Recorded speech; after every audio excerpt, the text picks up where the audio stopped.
الأخيرة وقتها كان الكل مفكر إنه أمريكا صارت بالدور ال16، المغرب من جديد ظهرت عبر أحد أبطالها اللي سجل هدف التعادل وسط جنون الجمهور المغربي اللي ما صدق شو عم بيصير ليروح.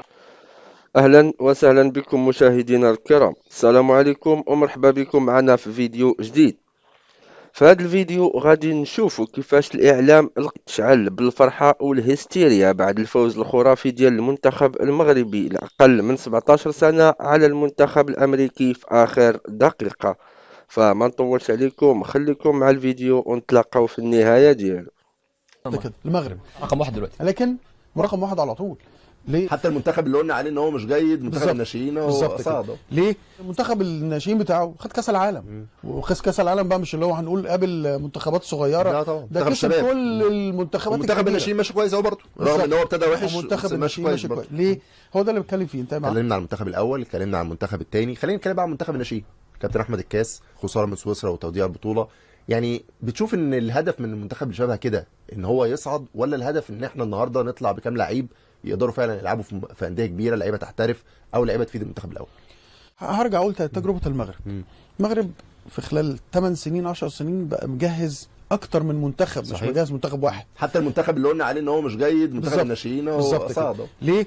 في طريقه محدده قالوا احنا بنلعب، هي طريقه هويه اوروبيه شويه تميل الى اللعب البرتغالي شويه، اللي هي مدرسه ان انت ايه، القوه والسرعه، وبتعتمد ما عندكش اللعب الفذ الرهيب، ولكن عندك الجماعيه اللعب، وكلهم بيلعبوا بنفس الطريقه، اللي هم عندهم الكوره عاليه شويه، ولكن فده بتستخدم ان انت تقدر تلعب كتير الكوره، وتقدر تفرض سيطرتك انك تمسك كابتن. عايز برضه اصل احنا مش معقول احنا 120 مليون مش عارفين نعمل منتخب 25 لعيب. ده مهم.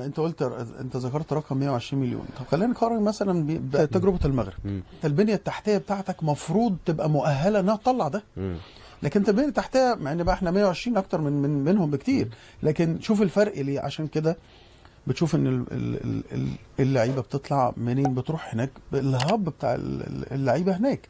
فهو ده اللي بتكلم فيه، ان انت لازم عندك اساسيات، لازم تحط اساسيات، والاساسيات دي مش هتجيب لك نتيجه. انا لما تروح تفتح مول ما بتكسبش منه من اول سنه. صحيح. واول سنتين واول 3. انت لازم تكسب بعد فتره. بتحط فلوس كتيره جدا، بس بتحط فلوس كتيره جدا عشان عارف انت رايح فين. ده اللي عمله المغرب، هو ده اللي بيتكلم فيه بالظبط كده. المغرب، فمنتخب المغرب خد كاس افريقيا اللي فاتت؟ لا ما خدهاش. صح، بس مرشح رقم واحد. مرشح رقم واحد دلوقتي، لكن مرشح رقم، وهيفضل مرشح رقم واحد على طول.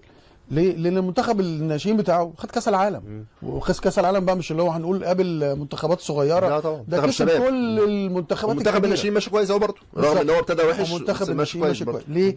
هو ده اللي بتكلم فيه. انت يبقى عندك صناعه، بس هل بقى الشارع المصري متقبل وعنده الوعي ان انت بتبني منتخب، او بتبني مدرسه للمنتخب، او بتبني صناعه الكوره اللي مش موجوده عندنا حتى الان؟ ولا انا عايز اكسب وخلاص، كسبني النهارده وماليش دعوه بكره؟ هل هتمشي ورا راي الناس وراي الشارع وراي السوشيال ميديا وده ولا هتمشي ورا راي الخطط والناس الموجوده بجد، اللي هم مش موجودين على الساحه على فكره؟ الناس اللي بتشتغل بجد مش لازم يبقوا معروفين. موجود او موجود. لو قارنا المنتخبين كده سريعا، لان المقارنه دي موجوده ما بين منتخب كابتن اسامه ومنتخب كابتن احمد الكاس، بالطريقه ديت نقدر نقول لمنتخب كابتن الكاس نجح؟ لا، هو خرج من الدور الاول. نجح في ايه؟ لا الاثنين فشلوا. كابتن الكاس صعد، كابتن الكاس صعد الدور الثاني. ايوه يا عراقي، انت بتتكلم في دور ال 48 يا عراقي. بسالك بحكم صعد فين يا عراقي؟ لا انا بكلمك عن المنتخبين دول. احنا النهارده منتخب صعد للدور الثاني، ومنتخب ما صعدش. ثانيه واحده، ولا الاثنين ما نجحوش. الدور الثاني ده من الدور الثاني ده هو دور 32. ما انت ما وصلت، يعني ما رحتش. انت تقول صعد بقى امتى؟ لما وصل دور 16. تمام. لكن انت 48 منتخب، ال 48 وصلوا 32، خدوا احسن 16 تاني. انت متخيل؟ ثالث ولا سوري، يعني خد اول وثاني واحسن 16 ثالث. انت طلعت في احسن 16. هو انت مش عايز كمان توصل في احسن 16 ثالث؟ فده مش انجاز. لكن الانجاز لو كان تخطى مين؟ سويسرا. لكن هو تخطى، ده مش انجاز. لكن هو المنتخبات عامه، اتحاد الكوره بيقول للناس اللي ماسكين المنتخبات، المديرين الفنيين والمدير الفني للاتحاد، احنا عايزين نوصل لكاس عالم، عايزين نحاول ناخد كاس افريقيه. ده الهدف الاولاني. ما انت يعني من خلال افريقيا انت بتروح كاس عالم، لكن هتعمل ايه هناك؟ لا ده مش ما نعرف، يعني ما نعرفش ايه هو. ما نعرفش. خلينا نتكلم بيبقى- احنا قبل كده. طب ما احنا وصلنا كاس العالم، صح؟ مش وصلنا كاس العالم 2018 صح؟ مظبوط. عملنا ايه؟ روسيا. عملنا ايه؟ لا فشلنا طبعا. لا، خسرت 3 مباريات بما فيهم ماتش السعوديه. تمام؟ صحيح. يبقى انت معنى كده ايه؟ ان انت عايز توصل وخلاص. ليه؟ لان احنا وصلنا اساسا بالصدفه برضه. معلش انا اسف طبعا، يعني وصلت بينالتي في الدقيقه ايه؟ حاجه و90 صح؟ تريزيجيه ودخل حط محمد صلاح، غير كده ما كنتش هتوصل. وكان الماتش كان عندك هنا في مصر. يبقى انا بتكلم في ايه؟ ان انت الاداء اللي هيخليك على اللونج ران يبقى لك مكان وتحجز مكان في عالمي. الاداء. لكن انك عايز تكسب وخلاص، ممكن تكسب مره وتصيب معاك، بس هتعمل ايه بعد كده؟ ولا حاجه، لانك ما عندكش اداء. هو ده اللي صحيح. بتكلم فيه. صحيح. ان انت لما يكون عندك اداء هو اللي بعد كده. لكن احنا مشكلتنا احنا عايزين ايه؟ نعدي الماتش ده علشان يفضل المدير الفني موجود، او نعدي البطوله دي يوم وخلاص. بيومه يوم بيومه يوم بيومه يوم بيومه. بالظبط. يوم بيومه ده كده يبقى انت ما عندكش قوام صناعه. صحيح. ما عندكش منظومه محترمه تقدر تطلع، محترمه كرويا يعني. ان انت تطلع لعيبه وتفرغ لعيبه كل شويه، ويبقى عندك منتخبات بتأدي في اي مكان في العالم، زي ما شفنا منتخب صحيح. المغرب صحيح. مثلا في 20 سنه. مش هنقول بقى يعني هقول لك ايه، واخد كاس العالم يعني. المشكله كمان يا عراي انك تدور عن مواهب في المراحل السنيه الصغيره دي، مش اي أمر حد صعب يقدر طبعاً. يشتغل في المراحل أمر دي. صعب طبعاً. يعني ما ينفعش تجيب مدير فني ملوش علاقه خالص ما مسكش منتخب يعني صغيرة مدير أو فني لعيبة الناشئين او عدى بالمراحل دي. ان هو ده يعني ده دور من ادواره. يعني كابتن ربيع ياسين كان بيعمل ايه؟ كان هو بيروح بيلف في المحافظات كلها عشان يروح من اسوان لاسكندريه عشان يشوف لعيبه. ده مش دوره، ده دور اللجنه المدير الفني الاتحاد مع اللجان الفنيه اللي موجوده في المحافظات. ولكن لازم تفعيل يعني لجنه، انا ما اعرفش هي موجوده ولا لا، كانت تعمل في الاتحاد، ان هم يجيبوا مواهب اللي هي في السن 2009 و2008 و2007 يكتشفوا لعيبه جديده. اصل احنا مش معقول احنا 120 مليون مش عارفين نعمل منتخب 25 لعيب. ده كلام مش يعني. هي دي كابتن تامر، دي المواهب اللي في الكره المصريه في المنتخبات الثلاثه. احنا انت فاكر منتخب 2003 حصل فيه ايه هنا في مصر ولا مش فاكر؟ المنتخب اللي كان بيقوده كابتن محمود جابر، فاكر طلعنا ازاي؟ خلينا نرجع ما عندناش يا كابتن تامر المواهب. يعني محدش بيعرف يروح يجيب مواهب في كأس العالم. مبروك يا نبيل باها، مبروك لجميع اللاعبين والستاف، كذلك الجهاز الفني والإداري. عمل إداري مميز، حتى العمل الفني كان مميز في المباراة. أثناء المباراة إن شاء الله التوفيق في قادم الأيام لهذا المنتخب الجميل. يا جماعة منتخب المغرب مجانين. يعني بلشوا بكأس العالم بخسارة أمام اليابان 2-0، رجعوا خسروا 6-0 أمام البرتغال، وقت ظن الجميع أنه انتهوا ورح يغادروا على بلدهم. حققوا نتيجة تاريخية هي الأكبر بكأس العالم، وقت فازوا على نيو كالدونيا ب 16-0 لتكون النتيجة الأكبر بتاريخ كأس العالم للناشئين. تأهلوا على الدور 32، واجهوا أمريكا خسرانين 1-0. أمريكا أمام فرصة تانية لا زيادة رصيدة بالأهداف، لكن ركلة الجزاء ما دخلت بدقيقة الأخيرة. وقتها كان الكل مفكر أنه أمريكا صارت بالدور ال16. المغرب من جديد ظهرت عبر أحد أبطالها اللي سجل هدف التعادل وسط جنون الجمهور المغربي اللي ما صدق شو عم بيصير ليروحوا لركلات الترجيح اللي ابتسمت للمنتخب المغربي ليتأهل على الدور ال16. معنا لاعبين منتخب المغرب بعد الانتصار الكبير، والمنتخب المغرب مصر على الإثارة والانتصارات والمفاجآت في هذه البطولة، بجانب لاعب حارس منتخب المغرب المتألق، تصدي الحارس بعروش، تصدي في المباراة، تصدي في ركلات الترجيح. شعورك بعد هذه الليلة؟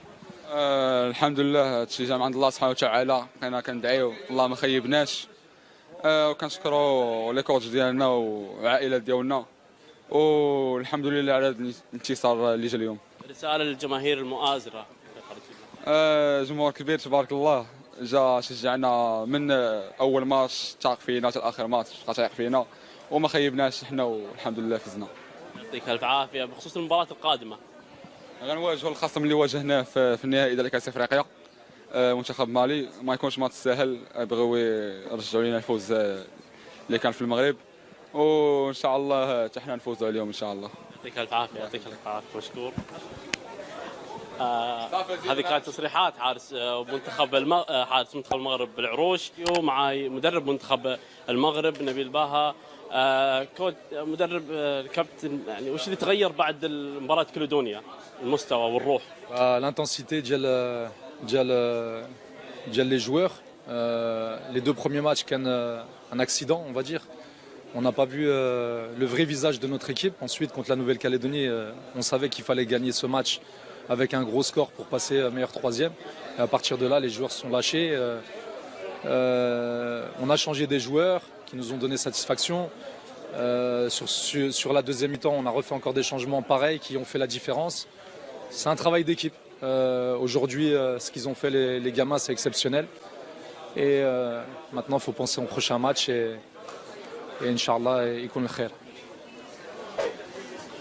بما يخص المباراة القادمة مع مالي، منتخب سبق اللعب ضده في أفريقيا ومن نفس القارة. أصدقائي، عدنا من جديد. فقبل ما نبداو ما تنساوش تشتركوا في القناة وكذلك تفعلوا زر الجرس باش وقت ما نشرنا شي فيديو تكون انت الاول اللي كتوصل به. وفي هاد اللحظة اللي عشناها كاملين بصراحة باقية الأجواء ديال الفرحة والانتصار كتدور في بال بزاف ديال المغاربة والعرب، حيث الفوز ديال المنتخب المغربي الأقل من 17 سنة على المنتخب الأمريكي ما كانش غير هدف في الآخر دقيقة، بل كانت رسالة واضحة للعالم كامل أن الكرة المغربية ولات عندها كلمة وعندها شخصية وعندها جيل ما كيعرفش الاستسلام. صراحة هذا الجيل اللي اليوم قدر يدخل قلوب الملايين من أول لمسة، من أول جملة قالوها المعلقين في الإعلام القطري، ومن أول صرخات فرحة خرجات من ملايين الشاشات في الدول العربية كاملين. الإعلام القطري في هذه المباراة ما كانش غير ناقل للحدث، بالعكس كان كيحتفل، كان كيشجع، كان كيعطي قيمة كبيرة لهاد الوليدات اللي داروا المستحيل باش يرفعوا الراية المغربية. سمعنا كلمات كبيرة، سمعنا إشادة قوية، سمعنا تحليل كيحط المغرب في المصاف ديال الدول اللي ولات كتخوف كرويا، واللي عندها مشروع واضح ومبني على التكوين وعلى صناعة أبطال للمستقبل. صراحة هادشي ماشي جديد على المغرب، لأن في كل مرة كيلعب المنتخب سواء الكبار أو الفئات الصغرى كنشوفوا نفس الروح، نفس القتالية ونفس الإصرار اللي عطى المغرب مكانة محترمة في القارة الإفريقية والعالم. وهذا الفوز بالذات ربما ياخذ حجم أكبر من مجرد مباراة، لأنه جاي في ظروف اللي فيها نظرة العالم كاملة على هذا الجيل الصاعد، خصوصا من بعد الإنجازات الأخيرة في الكرة الوطنية. الإعلام القطري قال واحد الكلمة من ذهب: الجيل ما غاديش يوقف هنا. وفعلا المغرب اليوم كيصنع بصمت، ولكن للأصل هو أن هاد الوليدات غادي يكونوا نجوم غدا إن شاء الله، وغادي يكونوا في الملاعب الأوروبية، وغادي يمثلونا في أكبر البطولات، وغادي يدافعوا على القميص الوطني بنفس الحماس اللي شفناه في هذه المباراة الملحمية. وحنا كمغاربة كنفتخروا بزاف انك تشوف دولة عربية اخرى بحال قطر كتصفق لنجاحات المغرب وكتحس بالفرحة ديالنا وكأنها فرحتنا. هذه إخوة عربية جميلة وكتبين شحال ديال الاحترام اللي اكتسبوه المغاربة في مجال الكرة وراء الكرة. وفي الأخير بغينا نقولوا كلمة وحدة للأشبال الأطلس: بارك الله عليكم، فرحتونا، وهذا الطريق مازال طويل، ولكن أنتم قادرين ديروا ما هو أكبر، وقادرين تبدلوا الصورة ديال كرة القدم في العالم العربي كامل. هادشي اللي كاين الإخوان في الفيديو اليوم.